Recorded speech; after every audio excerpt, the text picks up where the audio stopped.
Everyone, welcome back to student 24/7। और आज हम बात करने वाले हैं कि बायोलॉजी के वो कौन से टॉपिक्स हैं जो कि हर साल आते ही आते हैं।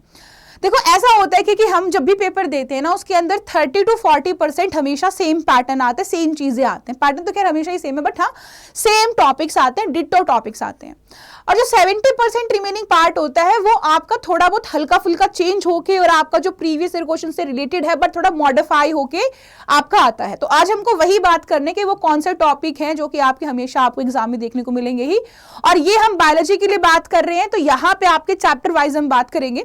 देखो ऐसा नहीं होता कि मैं आपको बोल दूं कि भैया ये पर्टिकुलर एक टॉपिक है, काफी सारे टॉपिक होते हैं कि इनमें से एक ही आपको मिलेगा। जैसे पहला चैप्टर है sexual reproduction in flowering plant की बात करूं तो जनरली आप देखते हैं कि आपके पास माइक्रोस्पोरोजेनेसिस एंड मेगास्पोरोजेनेसिस जो हमारा टॉपिक है, यहां से आपको मिलता ही मिलता है। एक क्वेश्चन मिलेगा इन दोनों में से, दोनों नहीं मिलते बट एक क्वेश्चन तो में से मिलेगा ही मिलेगा। या तो आपको वो स्ट्रक्चर दे देगा या तो आपको वो स्ट्रक्चर बनाने के लिए दे देंगे, बोल देंगे जी बताओ हमारे जो माइक्रोस्पोरेंजियम है, माइक्रोस्पोरेंजियम का एक मिनट, माइक्रोस्पोरेंजियम का स्ट्रक्चर बनाने के लिए बोल देगा आपको, स्ट्रक्चर बताओ उसकी लेयर्स के ऊपर, उसके फंक्शन के ऊपर, इस तरीके से क्वेश्चन आ जाएगा। या फिर वो आपका मेगास्पोरेंजियम से आ जाएगा जहां पे वो आपका कई बार ओव्यूल का स्ट्रक्चर भी पूछ लेता है, एज वेल एज आपके पास यहाँ पे कई बार एम्ब्रियो सैक से, कई बार आपके पास यहाँ एम्ब्रियो सैक से क्वेश्चन आ जाता है, एम्ब्रियो सैक से क्वेश्चन आ जाएगा। या तो आपको पास पूछा जाएगा तो एंथर वाला पूछा जाएगा या फिर आपका एम्ब्रियो सैक वाला पूछा जाएगा। Next is pollination. अगर आप पॉलिनेशन की बात करो तो हमारे पास जो ज्यादातर आता है डायग्रामेटिकल चीजें भी आती हैं। आपने देखा होगा कि हमारे पास एक वाटर पॉलिनेशन की एक इमेज जो है बहुत बार आती ही है, एक साल के बाद एक साल वो आपको देखने को मिल जाती है जहां पे आपका वेलसेनेरिया का पॉलिनेशन हो रहा है। तो आपकी वो जो इमेजेस हैं पोलन ग्रेन वाली वो भी कई बार आपको देखने को मिल जाती है। अदर देन दैट आपके पास पॉलिनेशन में आपका जो जनरली रहता है वो जिटनोगैमी, जीटोगैमी और आपके पास जो ओटोगैमी है, ओटोगैमी के दो तरीके चैस्मोगैमस एंड क्लिस्टोगैमी, वहां से क्वेश्चन पूछे जाते हैं। ठीक है, एक क्वेश्चन आएगा यहाँ से। पॉलन पिस्टल इंटरेक्शन का आपका डायग्राम आ जाता है, जो डायग्राम आपके पास है पॉलन पिस्टल इंटरेक्शन का लेबल करने के लिए कि भाई लेबल कर दो ये ABCD क्या है लेबल के लिए। अदर देन दैट आपके पास काफी सारे ऐसे टॉपिक्स है जो या 1 या 2 मार्क्स में या 1 मार्क्स में या 2 मार्क्स में आपको देखने को मिलते हैं। जैसे कि आपको एपोमिक्सिस हो गया, एपोमिक्सिस हो गया है ना, आपके पास यहाँ पे अगर आप बात करो तो पार्थिनोकार्पी हो गया, फ्रूट्स के टाइप हो गए, फ्रूट के टाइप होंगे, ठीक है, पॉलीएम्ब्रियोनी हो गया। ये कुछ ऐसे टॉपिक हैं जो कि आपके एक मार्क्स में या 2 मार्क्स में कई बार पूछ लिए जाते हैं। ये इनमें से एक आएगा, इनमें से कोई भी एक आपका यहां से आता ही आता है, एक आएगा, सारे नहीं, एक तो आपका आएगा या फिर इनमें से 2 आ जाएंगे, ठीक है, बाकी कम हो जाएंगे, पर आपका पैटर्न यही रहेगा। अब सेकेंड ह्यूमन रिप्रोडक्शन की बात करो तो आप जनरली एक डायग्राम बहुत देखते हो जो कि हमारा मेंस्ट्रुअल साइकिल है। हमारे पास जो मेंस्ट्रुअल साइकिल है, मेंस्ट्रुअल साइकिल का डायग्राम आता है और वहां पे डायग्राम्स का कई बार हार्मोनल कंट्रोल आ जाता है कि भाई बताओ यहाँ पे क्या होगा, है ना, या फिर लेबल करने के लिए कि लेबल करो कि यहाँ पे कौन सा हार्मोन है, इधर कौन सी हार्मोन है, वो हार्मोन की लेबलिंग कई बार आ जाती है। अब हार्मोन की बात करें तो आपके पास यहाँ पे हार्मोन के नेम आ जाते हैं, जनरली प्लेसेंटा से जो रिलीज होते हैं उनका काम क्या है ना, आपका ये वाला हार्मोन कहाँ से रिलीज हो रहा है। फॉर एग्जाम्पल वो बोल देगा कि एस्ट्रोजन कहाँ से हुआ, ग्राफिन फॉलिकल से हुआ, आपका प्रोजेस्टेरोन कहाँ से हुआ, कॉर्पस ल्यूटम से हुआ। ऐसे कुछ क्वेश्चंस आपकी हार्मोन के नाम और उनको कौन रिलीज कर रहा है, सोर्स क्या है, उनका फंक्शन क्या है, ये आपका पूछा जाता है।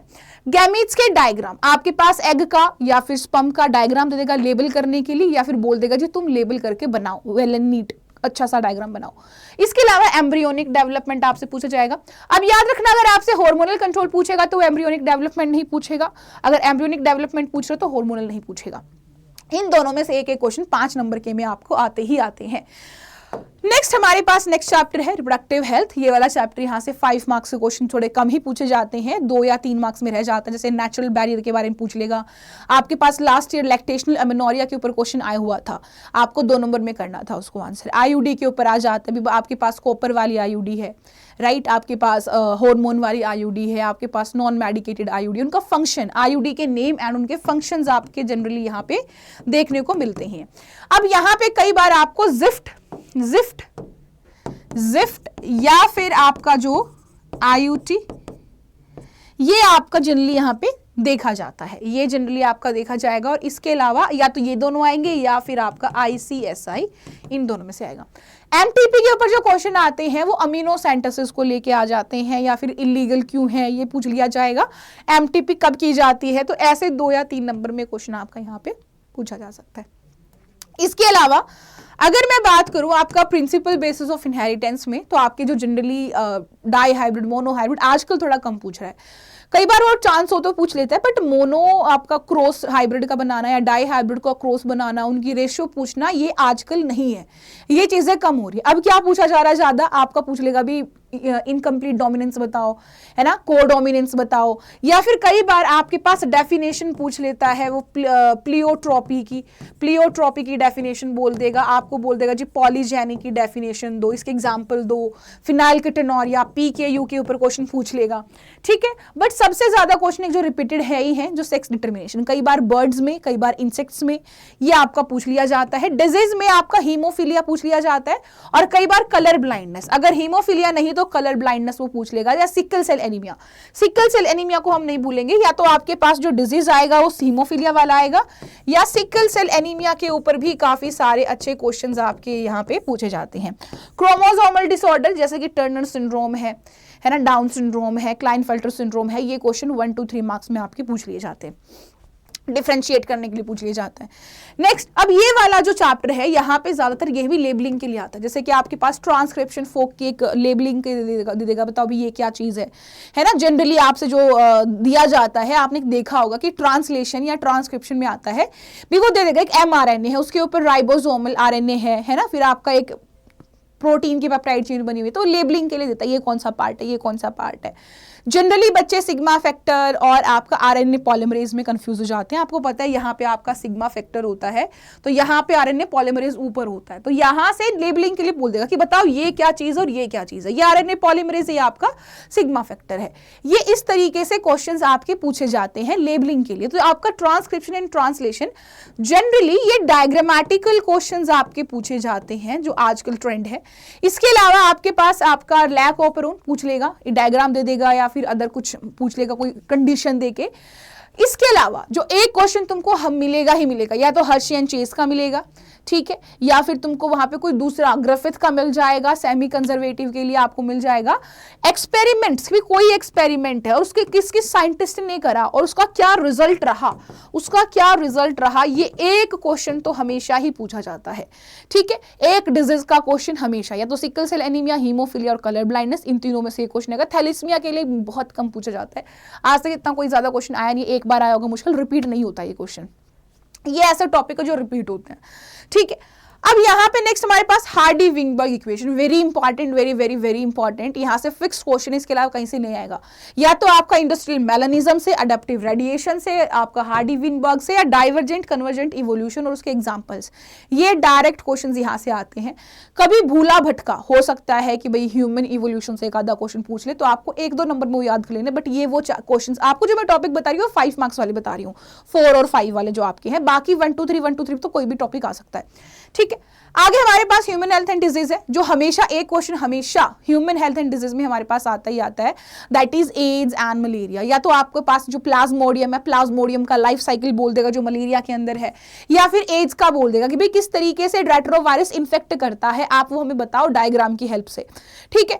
आपका इम्यूनिटी बोल देगा, कोई भी इम्यूनिटी बोल देगा इनेट और आपका एक्वायर्ड इम्यूनिटी के बीच में डिफरेंशिएट करो, एक्टिव या पैसिव के बीच में डिफरेंशिएट करो। इस तरीके के काफी क्वेश्चंस आपके पूछे जाते हैं। लास्ट टाइम आपका इनेट के ऊपर आया हुआ था क्वेश्चन कि भाई इनेट जो इम्यूनिटी है उसके टाइप बताओ, 4 टाइप थे आपके, जो कौन से थे, फिजिकल, फिजियोलॉजिकल, साइटोकाइनिन एंड आपके पास सेलुलर, ये 4 आपके क्वेश्चन में आए हुए थे। इम्यूनाइजेशन के ऊपर जनरली क्वेश्चन पूछा जाता है, जो कि ज्यादा मार्क्स का नहीं होता है कि भाई यहाँ पे कौन सी इम्यूनिटी है ना, किस तरीके से फंक्शन कर रहा है, कैसे डेवलप होते, कुछ 2-3 मार्क्स का आ जाता है। ड्रग्स हर साल आता है, हीरोइन हो गया, स्मैक हो गया, कोकेन हो गया, है ना, आपका हर हशीश, चरस, इनका बोल देगा भी, कोई भी नाम ले देगा आपको, XYZ नाम ले देगा कि आपके पास जी ये ड्रग का नाम है, हमें बताओ इसका सोर्स क्या है, ठीक है। और ये सोर्स आपको बताना पड़ेगा, ठीक है। और इसका केमिकल नेम, साथ में इसका जो केमिकल नेम है वो कई बार केमिकल नेम भी आपसे पूछ लिया जाता है। नेक्स्ट हमारे पास है माइक्रोब्स इन ह्यूमन वेलफेयर, जहां पे सीवेज ट्रीटमेंट, हर साल एक बीओडी से सवाल आता है जिसको हम कहते हैं बीओडी। वो आपको कोई डायग्राम बना के दे देगा, है ना, कोई डायग्राम बना के दे देगा कि भैया ये डायग्राम है, यहाँ पे आपका बीओडी कम हुआ, यहाँ नहीं हुआ, जो लास्ट टाइम पूछा गया था। डायग्रामेटिकल रिप्रेजेंटेशन दे देगा बीओडी को लेके, जो आपको बताना पड़ेगा कि यहाँ पे ट्रीटेड वाटर है, यहाँ पे अनट्रीटेड है। बीओडी से संबंधित क्वेश्चन पूछे जाते हैं यहाँ पे। बायोगैस प्लांट आपको लेबलिंग के लिए दे देगा या फिर जनरली ड्रॉ करने के लिए दे देता है। अब कुछ क्वेश्चन डायरेक्ट पूछे जाते हैं, बायो कंट्रोल और बायो फर्टिलाइजर, 1-2 मार्क्स में डायरेक्ट क्वेश्चन पूछे जाते हैं कि भाई बताओ ये कौन सा है ना, ये आपका नाइट्रोजन फर्टिलाइज करेगा, या फिर बोल देगा राइजोबियम के फंक्शन बताओ, या फिर आपका साइनोबैक्टीरिया का फंक्शन बताओ। ऐसा डायरेक्ट क्वेश्चन एग्जाम्पल के साथ में आपका आता ही आता है। यहाँ पे हमारा फूड के अंदर मैंने जो लिखा हुआ है, ये जैसे कि चीज है, लास्ट टाइम आपसे क्या पूछा गया था, आपका जो रॉकी फोर्टी चीज है उसका सोर्स पूछा गया था। तो कई बार फूड में कोई भी जैसे कर्ड है, आपका चीज है, या कोई भी XYZ फूड प्रोडक्ट है, बेकिंग में हम क्या यूज करते हैं, कौन सी गैस बनती है, ये 1-2-3 मार्क्स या MCQs में आपके जनरली पूछे जाते हैं। बट सीवेज ट्रीटमेंट ये तो ये मान लो हर साल पेपर में आता है, रिपीटेड टॉपिक है ये। आगे हमारे पास आता है बायोटेक्नोलॉजी प्रिंसिपल एंड प्रोसेसेस। यहाँ पे एक क्वेश्चन जल इलेक्ट्रोफोरेसिस के लिए आता है, जहाँ पे एक डायग्राम आपको दे दिया जाएगा, बताएगा भी यहाँ पे क्या कमी है इस डायग्राम में, करेक्ट करो इस डायग्राम को, ठीक है, इसके अंदर क्या करें जो कि ये बिल्कुल अच्छे से करे फंक्शन, या फिर लेबलिंग के लिए दे देगा, बताओ कौन सा सबसे छोटा फ्रेगमेंट है, कौन सा बड़ा फ्रेगमेंट है। जनरली डायग्रामेटिक बेस आपका यहाँ से रहता ही रहता है। आजकल ये बड़ा चल रहा है, डायग्राम्स बहुत दिए जाते हैं पेपर में। या फिर आपको बोल देगा कि या तो PBR 322 ले आ जाएगा सीधा सीधा प्लाज्मिड वाला, साइट पूछ लेगा, बताओ कौन सी रेस्ट्रिक्शन साइट है, यहाँ पे कौन सा आपका एंटीबायोटिक सीक्वेंस मिलेगा, कौन सा सेलेक्टेबल मार्कर यहाँ पे है, राइट आपको। या फिर वो बोल देगा PBR के जैसे ही आपका PUC वेक्टर है और इसके अंदर ऐसा ऐसा होता है, फिर वहां से पूछ लेगा, उसका डायग्राम देखे, ठीक है। बायोरिएक्टर से 1 या 2 मार्क्स में क्वेश्चन आ जाता है, एंडोन्यूक्लियस से आ जाता है, उसके नाम पूछ लिया जाएगा कि नाम कैसे किया जाता है, नेमिंग से क्वेश्चन आ सकता है, या फिर उनका पैलिंड्रोमिक सीक्वेंस से क्वेश्चन आ जाएगा। एप्लीकेशंस की अगर मैं बात करूं तो एक क्वेश्चन जो हर साल तौबा मेरी तौबा हर बार आता ही आता है, दैट इज RNA। ये मान लो इस क्वेश्चन के बिना आपका पेपर अधूरा है। ये एक इकलौता पूरे सिलेबस में एक इकलौता ऐसा क्वेश्चन है जो हर साल हर सेट में तुमको देखने को मिलेगा ही मिलेगा, ठीक है। RNA के साथ आपको BT कॉटन, जीन थेरेपी और इंसुलिन भी आपको देखने को मिलेगा। 1-2 मार्क्स में आपको 2 टर्म आ जाती है, बायोपायरेसी। बायोपायरेसी टर्म भी आपसे पूछी जाती है 1 और 2 मार्क्स के अंदर, ठीक है। ये दोनों ही आपका RNA और बायोपायरेसी बड़ी इंपॉर्टेंट है। इसके अलावा आपके ट्रांसजेनिक एनिमल्स के जनरल यूज पूछ लिया जाएगा, बट सबसे मेन आपका RNA और बायोपायरेसी है। Other than that BT cotton, gene therapy, insulin से भी आपको क्वेश्चन पूछा जाता है। ऑर्गेनिज्म एंड पॉपुलेशन, यहां से एक क्वेश्चन जो हमेशा आता है, एक आपने ग्राफ देखा होगा जो कि आपको कुछ इस तरीके का बनता है, इस तरीके का बनता है। के कैपेसिटी है कि के क्या है, कैपेसिटी क्या है। ग्रोथ मॉडल 2 तरीके के हैं, एक लॉजिस्टिक है आपका, एक एक्सपोनेंशियल है। तो लॉजिस्टिक से बहुत ज्यादा पूछा जाता है, एक्सपोनेंशियल से कम। लॉजिस्टिक जिसको हम बोलते हैं क्या, वर्नॉल्स्ट वाला जो भी हम बोलते हैं, एस सिग्मोइड कर्व वाला, यहां से जनरली बहुत क्वेश्चन पूछे जाते हैं। के क्या है, ये dN/dt क्या यहाँ पे इक्वेशन रहेगी, काफी अच्छे क्वेश्चन पूछे जाते हैं, हर साल आता है। एक डायग्राम दे देगा या फिर आपको ड्रॉ करने के लिए दे देगा, ठीक है। पॉपुलेशन की ग्रो कैसे हो रही, पिरामिड दे देगा, बताएगा, बताओ भी बताओ कैसी पॉपुलेशन है, ग्रोइंग है, डिक्लाइनिंग है, स्टेबल है। या फिर आपको कोई बायोटिक इंटरेक्शन 1-2 मार्क्स में देगा कि ये इंटरेक्शन, इसका एग्जांपल बताओ। या फिर बोल देगा जी सी एनीमोन है, ठीक है, सी एनीमोन के टेंटिकल्स के अंदर ना क्लाउन फिश आ रही है, बताओ वहां पे कौन सा आपका इंटरेक्शन है। कुछ इस तरीके के क्वेश्चन आपको देखने को मिलेंगे। अदर देन दैट आपके पास जो जनरल क्वेश्चन है बिल्कुल 1-2 मार्क्स के, जैसे कि बर्थ रेट, डेथ रेट, या फिर बताओ कैसे कैलकुलेट करोगे, ग्रोथ पॉपुलेशन डेंसिटी कैसे करोगे कैलकुलेट, वो 1-2-3 मार्क्स में आपको जनरली यहाँ पे देखने को मिलते हैं। हाँ, कई बार ग्रोथ जो डेंसिटी है, पॉपुलेशन डेंसिटी का भी एक चार्ट आपके पास है, पॉपुलेशन डेंसिटी का भी चार्ट कई बार आप लोगों को दे दिया जाता है। बट ये क्वेश्चन तो ऐसा है ग्रोथ मॉडल में लॉजिस्टिक वाला हर साल पूछा जाता है, ठीक है। नेक्स्ट हमारे पास जो आता है इकोसिस्टम। इकोसिस्टम में एक क्वेश्चन जो हर साल है ही है, कांस्टेंट है ना, दैट इज प्रोडक्टिविटी। हमारे पास जो प्रोडक्टिविटी है, प्राइमरी प्रोडक्टिविटी है, एक रिलेशन आता है हमारे पास GPP - R = NPP, है ना, gross primary productivity minus respiration loss = net primary productivity. ये एक ऐसा रिलेशन है जो इसमें से हर 2-3 साल में एक बार आता ही आता है। 10% लो दे देगा आपको, बता देगा फूड चेन के लिए, बोल देगा कि भी फूड चेन बताओ, किसमें कितना एनर्जी गया है वो बताओ, ट्रांसफर बताओ, ठीक है। आपको बोल देगा जी फूड चेन के ड्रॉबैक्स बता दो। पिरामिड दे देगा, एक पिरामिड पिरामिड बड़ा अच्छा आता है कि भाई एनर्जी का पिरामिड है हमेशा स्ट्रेट क्यों है, बायोमास आपका जो सी के अंदर इन्वर्टेड क्यों है, ऐसे कुछ क्वेश्चंस आपको देखने को मिलेगा। फूड चेन के इवन डेट्रिटस और ग्रेजिंग के बीच में डिफरेंशिएशन के लिए आ जाता है। डीकंपोजिशन 5 मार्क्स में पूछा जाता है, बट हाँ इतना मोस्ट रिपीटेटिव क्वेश्चन नहीं है ये, बट हाँ 2-3 साल में एक बार आता रहता है। और यहाँ पे आपको पूरे 5 स्टेप इसके याद करने हैं, fragmentation, leaching, catabolism, humification and mineralisation, पांचों के पांचों आपको याद करने हैं, यहाँ से पूछ लिया जाता है कई बार। Next last we are having biodiversity in very most important chapter, बिल्कुल कांस्टेंट यहाँ से कुछ सवाल हमारे आते हैं, या तो कई बार लॉस बोल देंगे, बताओ लॉस के कारण क्या है डाइवर्सिटी के।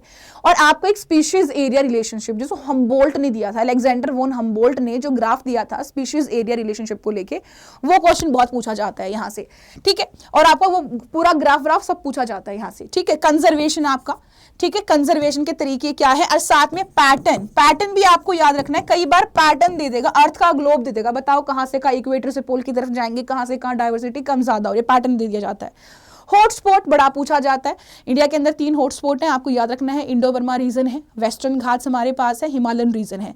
इन तीनों के ऊपर काफी सारे क्वेश्चंस पूछे गए हैं, हर बार क्वेश्चंस आते हैं। कंजर्वेशन में इन सीतु एक्स सीतु के एक डिफरेंस के लिए फिर कोई भी दे देगा, बताओ ये कौन सा है ना, इन सीतु के 2 एग्जाम्पल दो, एक्स सीतु के एग्जाम्पल दो, कुछ ऐसे क्वेश्चन आपके आते हैं।